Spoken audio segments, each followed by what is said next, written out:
Assalamualaikum warahmatullahi wabarakatuh. Alhamdulillahirabbil alamin. Kita panjatkan syukur kehadirat Allah Subhanahu wa taala. Pada hari ini kita bisa berjumpa dalam keadaan sehat walafiat. Mudah-mudahan kalian anak-anak semuanya bisa tetap belajar dengan semangat walaupun belum bisa belajar tatap muka langsung dengan Bapak dan Ibu guru kalian. Baik, pada hari ini kita akan melanjutkan pelajaran kelas 3 khususnya, yaitu tema 2 subtema 2 dengan judul manfaat hewan bagi manusia. Baik, sebelum kita mulai, marilah kita awali sama-sama dengan membaca basmalah. Bismillahirrahmanirrahim. Baik, sebelum kita lanjut ke materi, ada pantun yang ingin Pak Pati sampaikan, yaitu burung manyar hinggap di antena, terbang ke kota di tepi pantai. Tetap belajar walau ada wabah corona, agar cita-cita dapat tercapai. Jadi walaupun ada wabah corona, kita belajar banyak mandiri di rumah, tapi kita tetap harus semangat. Dan juga tetap mematuhi protokol kesehatan, yaitu protokol 3M lawan COVID. Selalu pakai masker, terutama kalau kita bepergian, kemudian cuci tangan sesering mungkin, lebih baik pakai sabun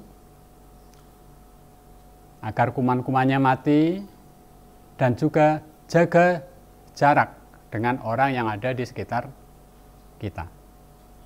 Baik, itu yang pertama perlu kami sampaikan. Baik, kita lanjut ke materi pada hari ini, yaitu manfaat hewan. Allah Subhanahu wa taala menciptakan berbagai macam hewan untuk memenuhi kebutuhan manusia. Ada hewan yang dimanfaatkan dagingnya, telurnya, kulitnya, bulu, susu, tenaganya, dan saya kira masih banyak manfaat hewan yang lain. Kita lihat misalnya ayam. Ayam merupakan hewan yang sangat dikenal oleh kita semuanya. Semuanya mengenal ayam. Ada ayam kampung, ada ayam petelur, ada ayam pedaging, terutama yang diambil dagingnya, biasanya di peternakan yang memelihara. Jadi ayam bisa dimanfaatkan dagingnya untuk lauk pauk. Kemudian juga bisa dimanfaatkan telurnya juga untuk lauk pauk. Apakah ada yang bisa menyebutkan manfaat ayam yang lain? Oh, ada. Ternyata bulunya juga masih bermanfaat. Misalnya kalau kita lihat sulak-sulak yang dipakai di sekolah, di rumah, banyak terbuat dari bulu ayam. Atau juga bisa yang suka olahraga, bulu tangkis terutama. Semua bola bulu tangkis atau kok bulu tangkis terbuat dari bulu. Salah satunya adalah bulu ayam atau bulu unggas yang lain, bisa juga bulu mentok. Itulah manfaat ayam. Demikian juga bebek. Bebek juga banyak diambil telurnya atau bisa diambil dagingnya. Nah, kalau telur asin biasanya kita atau para penjual menggunakan telur bebek, atau juga itik atau mentok. Mentok adalah hewan yang sering dimanfaatkan oleh manusia untuk diambil dagingnya terutama. Ya, itu manfaat ayam, bebek, dan mentok. Dan kita lanjut. Nah, ini ada beberapa gambar hewan yang lain. Ada sapi, kerbau, kambing, ikan, kuda, unta, dan keledai. Masing-masing memberi manfaat yang banyak kepada manusia. Misalnya sapi. Sapi banyak sekali manfaatnya bagi manusia, dari dagingnya, kemudian kulitnya. Kalau dagingnya tadi tentu saja untuk kebutuhan protein bagi kita, bagi manusia, untuk lauk pauk. Kemudian kulitnya bisa dimanfaatkan untuk berbagai macam alat, misalnya ada sepatu, ada jaket, dan yang lain sebagainya. Kemudian selain daging, kulit juga sapi bisa diambil manfaatnya dari susunya. Ya, ada sapi yang memang khusus diambil atau diperah susunya, yaitu sapi perah. Ya. Kemudian kerbau demikian juga. Kerbau banyak diambil terutama dagingnya. Ya, kalau kerbau banyak diambil dagingnya. Kemudian di antara kerbau, sapi, kemudian kambing juga banyak dimanfaatkan dagingnya. Kalau yang penggemar sate tentu saja nggak asing lagi dengan rasanya daging kambing yang cukup lezat kalau kita makan sate. Ya. Apakah ada yang bisa menyebutkan fungsi yang lain di antara sapi, kerbau, kambing? Betul ya. Jadi kotorannya pun masih bisa dimanfaatkan. Untuk apa? Ya, kotorannya bisa dimanfaatkan untuk pupuk. Ya, tanaman di sekitar kita kalau dipupuk dengan kotoran hewan maka akan subur. Maka itu termasuk, bahkan itu termasuk pupuk organik. Kemudian lanjut ada ikan. Ikan itu ada ikan air tawar dan juga ikan air laut. Banyak sekali macam ikan. Mungkin kita tidak bisa menyebutkan satu per satu. Ya, ini misalnya ada contoh ikan laut. Yaitu misalnya ikan kakap. Mungkin banyak yang suka ikan kakap. Ada juga ikan air tawar, yaitu ikan mas. Ya, itu kebanyakan diambil dagingnya untuk lauk pauk sehari-hari. Kemudian ada gambar kuda, unta, dan keledai. Kuda, unta, dan keledai banyak diambil manfaatnya untuk, atau diambil manfaatnya tenaganya. Misalnya apa? Kuda sampai sekarang masih banyak yang memanfaatkan untuk menarik andong, ya, atau juga bisa dipakai untuk perjalanan yang sulit ditempuh dengan menggunakan mobil atau motor, ya. Mungkin ke tempat-tempat yang naik-naik atau tempat yang nggak rata, yang nggak mungkin didatangi dengan mobil, maka orang bisa menggunakan kuda. Atau zaman dulu kuda untuk perang, ya. Atau yang hobi pakai balap kuda, kuda bisa dipakai untuk balap kuda. Demikian juga onta.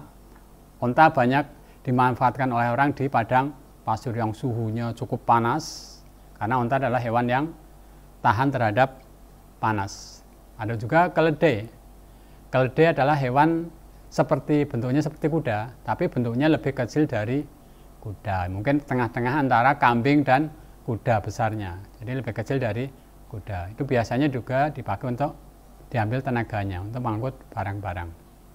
Baik, itu antara lain adalah manfaat hewan bagi kita.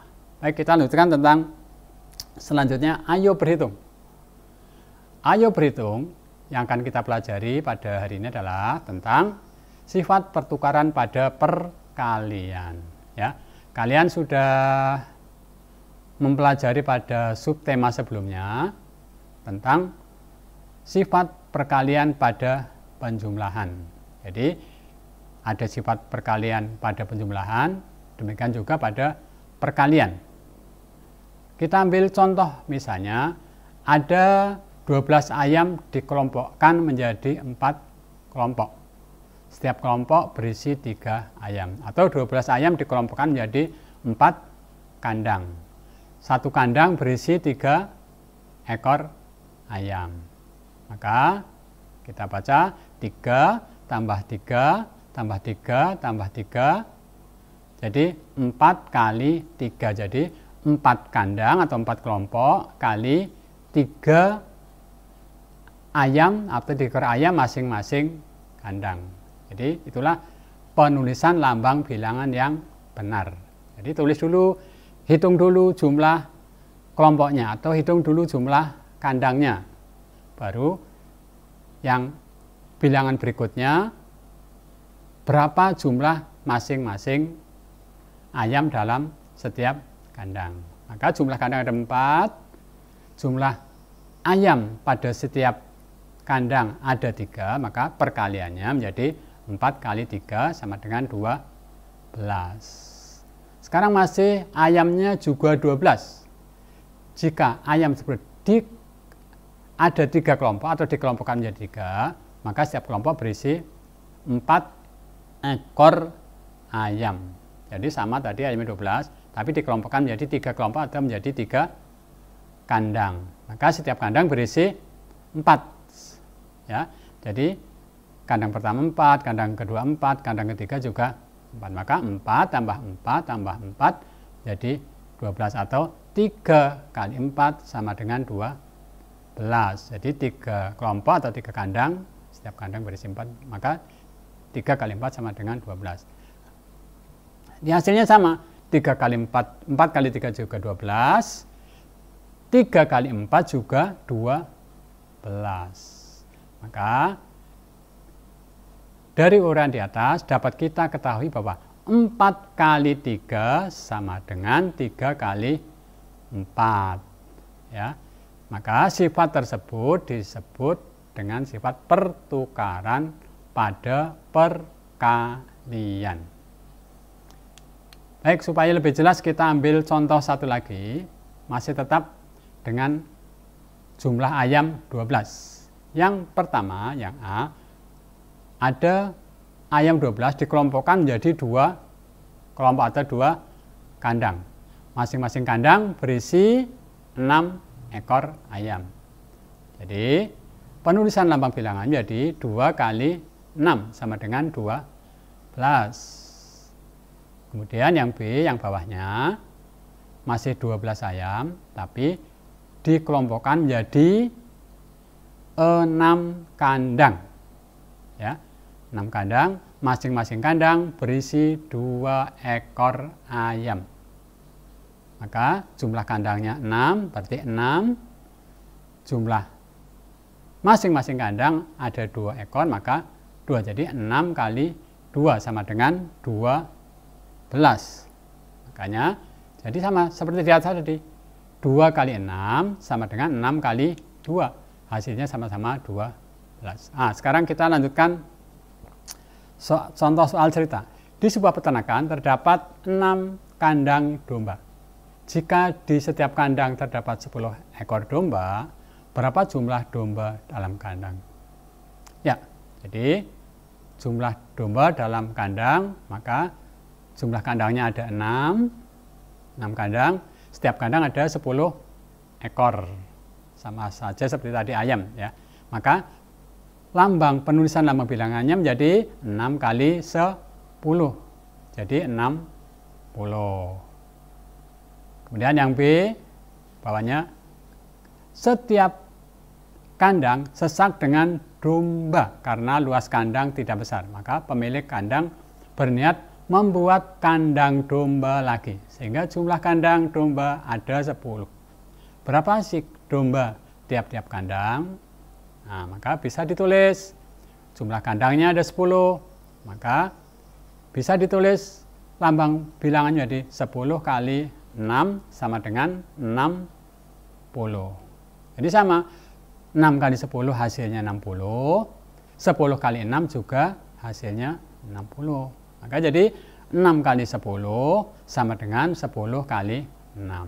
Itulah sifat pertukaran pada perkalian. Jadi angkanya dibalik, tetap hasilnya sama. Baik, kita lanjutkan selanjutnya tentang hal yang perlu diperhatikan dalam membaca teks. Ya, kalau kita membaca buku, membaca majalah atau membaca buku cerita yang lain, biasanya kita dihadapkan dengan teks-teks yang cukup panjang. Ada cerita panjang, ada cerita pendek. Ya, kalau dalam buku biasanya bentuknya cerita pendek. Maka dalam membaca harus diperhatikan hal-hal di bawah ini. Pertama, lafal. Apa maksudnya lafal? Jadi, kalau kita membaca sebuah bacaan atau sebuah teks, maka harus dibaca dengan lafal yang benar, lafal yang jelas. Ya, karena kalau membacanya salah, bisa artinya juga bisa menjadi salah atau bisa menjadi berbeda. Lafal. Jadi kalau kita membaca, dibaca satu kalimat dalam satu kesatuan, bukan dalam kata per kata membacanya, supaya kita mempunyai arti yang benar. Kemudian intonasi suara. Ya, intonasi suara itu kalau kita membaca juga harus memperhatikan intonasi suara. Ada tanda baca titik, ada koma, ada tanda tanya, ada tanda seru. Tentu saja membacanya sesuai dengan tandanya. Kalau misalnya tanda titik, kita membaca dengan suara yang datar. Kalau tandanya tanda tanya, kita membacanya biasanya dengan suara di akhir kalimat dengan suara yang rendah. Kalau tanda seru, biasanya di akhir kalimat dengan tanda yang lebih tinggi. Ya. Kalau koma biasanya kita berhenti sejenak, kemudian melanjutkan bacaan tersebut. Yaitu kalau kita membaca sesuai dengan intonasi, tinggi rendahnya harus diperhatikan. Ekspresi juga harus diperhatikan. Kalau kita membaca dengan ekspresi adalah dengan perasaan, ya. Kalau kita membaca bacaan yang sedih, kita dengan ekspresi yang sedih. Bahkan kalau sampai menangis pun boleh, kalau memang ekspresinya sedih. Tapi kalau bacaan yang gembira, kita baca dengan ekspresi yang gembira, dengan suara yang dengan ekspresi yang menyenangkan. Kita lanjut tanda baca. Ya, tanda baca tadi sudah disinggung di atas. Ada beberapa tanda baca yang perlu kita perhatikan. Tanda titik, koma, ada tanda tanya, dan juga ada tanda seru atau tanda baca yang lain. Kemudian suara lantang. Nah, kalau kita membaca di dalam kelas, ya, biasanya ada yang malu-malu tuh kalau membaca suaranya pelan. Loh, kalau pelan gimana? Yang lain bisa mendengarkan. Yang di pojok depan sama pojok belakang tidak mungkin dengar kalau suaranya pelan. Maka kalau kita membaca di dalam kelas, maka suaranya harus lantang. Usahakan bisa didengarkan oleh semua teman-teman kalian yang ada dalam kelas. Itulah pentingnya membaca dengan suara yang lantang. Baik, kita lanjutkan tentang pesan moral dalam dongeng. Ya, dalam sebuah dongeng atau peristiwa, biasanya ada pesan moral yang bisa kita ambil. Ya, pesan moralnya itu bisa pesan moral yang baik, ada juga kadang-kadang pesan moral yang kurang baik. Kalau pesan moral yang baik, tentu saja harus kita ikuti. Kalau pesan moral yang tidak baik, kita harus hindari. Misalnya ini ada sebuah dongeng. Ya, dongeng ini adalah cerita yang tidak nyata. Ya, sebuah dongeng misalnya kisah semut dan merpati. Ya, singkatnya demikian. Mungkin kalian anak-anak sudah baca juga, pernah baca. Jadi pada suatu hari ada seekor semut yang sedang berjalan-jalan di tepi sungai. Ya, karena kurang hati-hati, semut tadi terpeleset hingga tercebur ke sungai. Maka semut tadi itu hanyut dengan air sungai yang cukup deras sehingga sering tenggelam, kemudian muncul, tenggelam, muncul. Ya. Kemudian pada tempat tertentu dia melihat ada seekor merpati yang sedang di atas pohon, melihat semut sedang merasa kesulitan, merasa terancam hidupnya. Kalau terbawa terus semut itu bisa mati. Maka merpati tadi berusaha untuk menolong dengan mengambil sebuah daun, selembar daun, kemudian dijatuhkan di depan semut tadi, sehingga semut tadi bisa hinggap di atas daun. Maka semut tadi ikut mengikuti arus air lama-lama ke pinggir. Setelah sampai pinggir, maka semut tadi naik lagi ke daratan. Akhirnya semutnya selamat. Nah, kemudian setelah selamat, tiba-tiba melihat ada seorang pemburu yang sedang mengendap-endap mau nangkap merpati. Nah, maka semut ingat, tadi itu kan merpati yang nolong saya, maka saya juga harus nolong dia. Nah, kemudian dengan cepat semut itu berlari menuju ke arah pemburu tadi. Ya, kemudian sudah sampai di dekat pemburu, digigitlah kakinya. Maka pemburu tadi merasa kaget dan kesakitan. Nah, maka tadi ranting yang tadinya dipakai untuk menangkap merpati tadi dikibas-kibaskan ke kakinya. Nah, merpati ngelihat, karena merasa terancam, merpati pun terbang. Akhirnya merpatinya juga selamat tidak ditangkap oleh pemburu.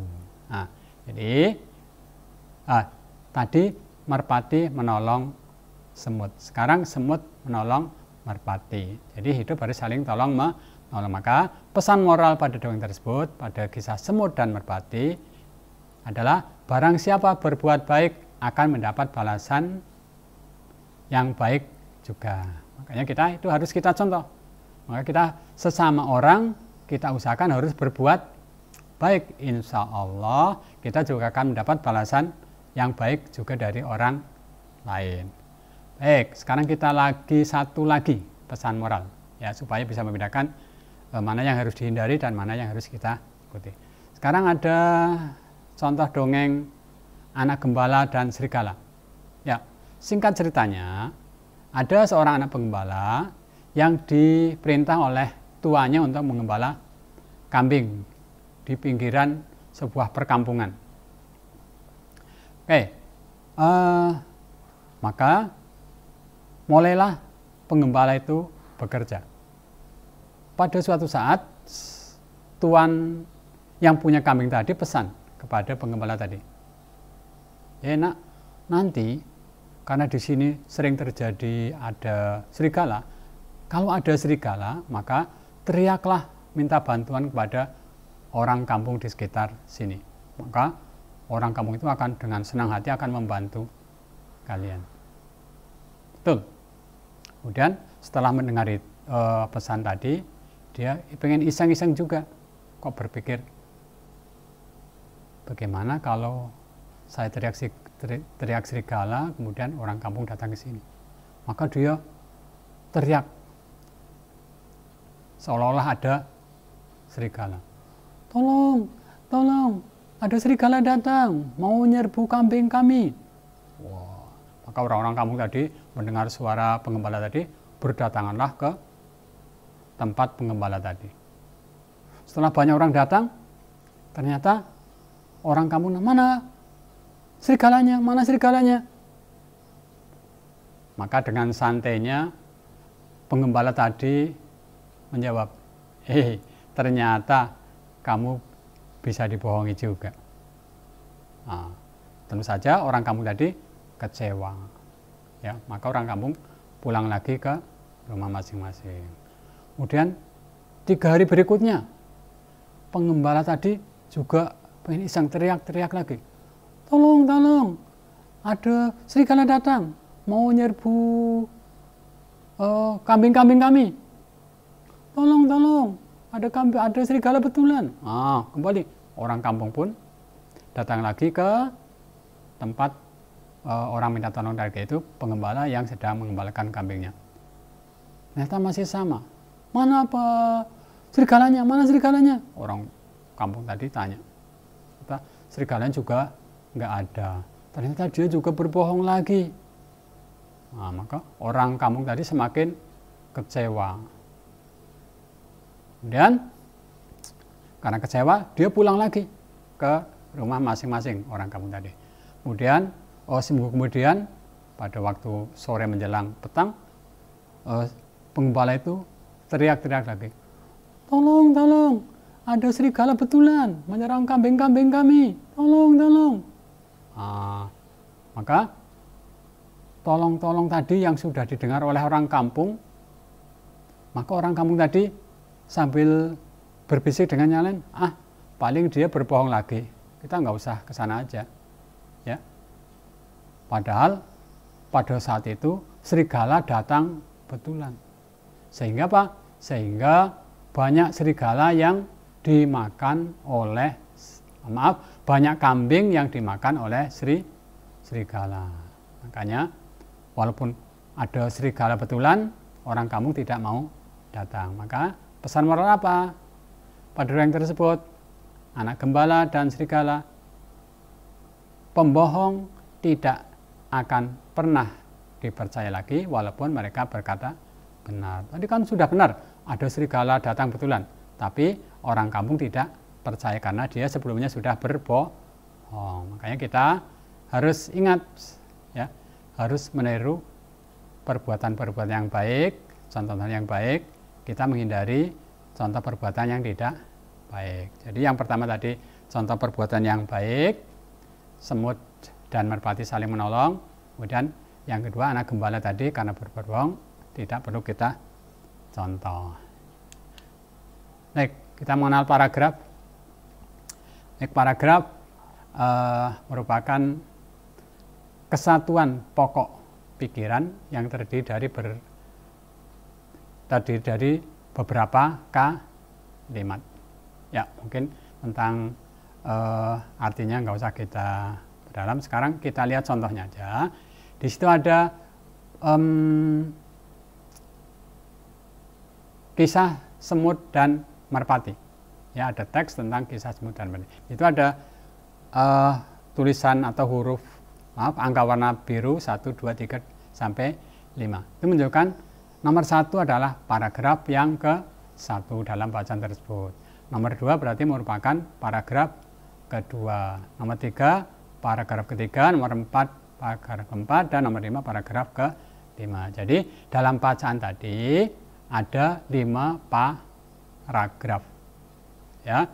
Jadi mungkin suatu saat kalian akan ditanya, pada paragraf berapa nilai moral tersebut kalian baca, maka kalian bisa dibaca dari paragraf 1 sampai paragraf 5. Oh, misalnya ditemukan pesan moral yang ada pada bacaan tersebut, misalnya pada paragraf ke-4 misalnya, ya, harus dibaca dari atas dan dari bawah. Ya, baik, itu sekedar mengenal paragraf. Baik, kita lanjutkan tentang keberagaman sifat individu.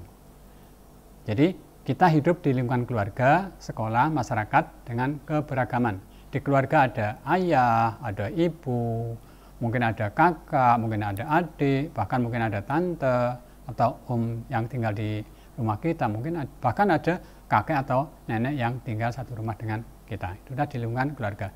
Di lingkungan sekolah ada teman-teman kita, ya, teman kalian. Di lingkungan masyarakat juga ada tetangga-tetangga sekitar kita yang penuh dengan keberagaman, terutama sifat-sifatnya. Setiap orang memiliki sifat yang berbeda-beda. Ya, ada orang yang pemberani, ada orang yang penakut, ada orang yang lucu, ada yang pendiam. Ya, berbagai macam sifat manusia itu kita jumpai dalam kehidupan sehari-hari. Ada sifat baik, juga ada sifat yang buruk. Ya, maka dengan adanya perbedaan sifat tersebut, kita harus saling menghargai atau saling menghormati. Jadi kita tidak bisa memaksakan suatu kehendak kepada orang lain, termasuk memaksa sifat orang lain supaya sifat sama dengan sifat kita. Itu kita tidak bisa.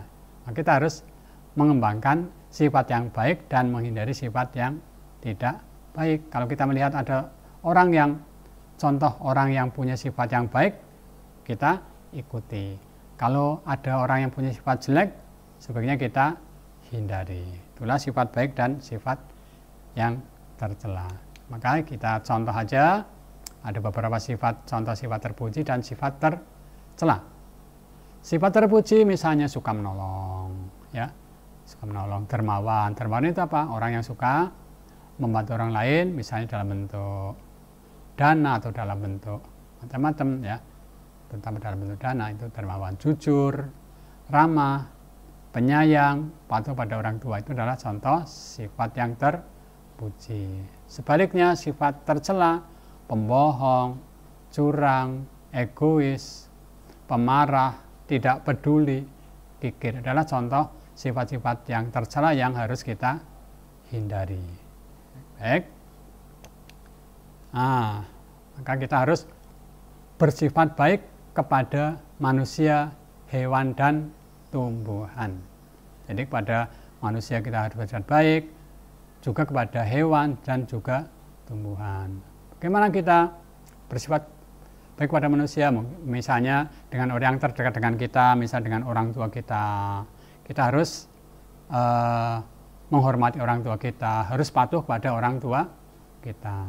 Misalnya kalau kita mau berangkat, setiap mau berangkat sekolah, misalnya kita harus berpamitan kepada orang tua kita, ya, dengan salaman dengan orang tua kita, atau juga dengan para bapak ibu guru kita.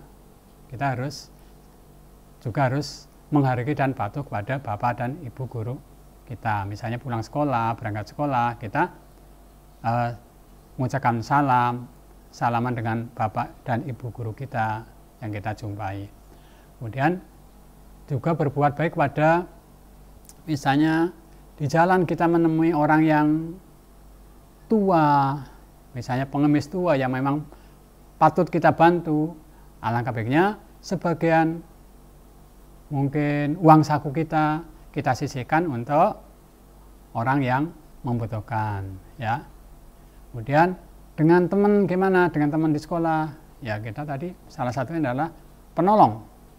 Kalau kita ada teman yang jatuh, misalnya jatuh, lagi main jatuh, maka sebagai anak yang baik harus segera kita tolong, ya. Itu dengan sesama manusia. Dengan hewan juga demikian. Kalau kita melihara hewan, maka harus diperhatikan, harus dipelihara betul-betul. Makanannya, minumannya, juga kandangnya, supaya hewannya terasa nyaman. Karena kalau hewan itu menghasilkan juga untuk kita. Kalau ayam misalnya bertelur, telurnya bisa kita manfaat, kita makan. Atau ayam sudah besar, bisa kita potong untuk sebagai lauk pauk untuk kita. Demikian juga kepada tumbuhan, kita juga harus berbuat baik. Kalau kita punya tumbuhan, harus dirawat betul-betul. Kalau kita di samping rumah nanam tumbuhan, harus kita rawat, ya, disiram, dipupuk, ya, supaya tanamannya subur. Kalau tanaman subur bisa menghasilkan, maka hasilnya juga kembali kepada kita. Jadi itulah pentingnya kita berbuat baik kepada manusia, sesama manusia, kepada hewan, kepada tumbuhan juga. Tumbuhan yang ada di sekitar kita, hutan yang ada di sekitar kita juga harus kita jaga, supaya bisa memberi manfaat kepada manusia. Baik, maka dengan kita berbuat baik, banyak manfaat yang bisa kita petik. Ada beberapa manfaat yang bisa kita peroleh apabila kita berbuat atau bersifat baik. Pertama, memperoleh kesuksesan hidup, baik di dunia maupun di akhirat, insya Allah. Ya. Kalau kita berbuat baik, seperti tadi dalam dongeng, kalau kita berbuat baik maka akan dapat balasan yang baik juga. Kalau kita berbuat baik, niat karena Allah, insya Allah akan mendapat pahala di sisi Allah. Kemudian mempunyai banyak teman. Ya, kalau kalian mempunyai sifat yang baik, maka teman-teman di sekitar kalian akan suka.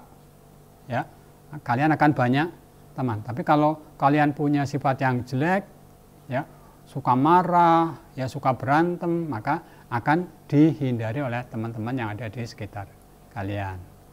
Kemudian manfaat ketiga, hidup aman, damai, dan tentram. Jadi kalau semua orang berbuat baik, maka di lingkungan kita akan hidup aman, akan hidup damai, dan akan hidup tentram. Ya, dihargai oleh orang lain. Ya, kalau kita berbuat baik, maka orang lain akan menghargai kita. Ya, baik. Maka di sini, karena kita hidup di Indonesia, negara yang berdasarkan Pancasila sebagai ideologi negara kita, maka berbuat baik kepada sesama manusia merupakan pengamalan Pancasila, yaitu sila kedua, kemanusiaan yang adil dan beradab, yang dilambangkan dengan gambar rantai emas.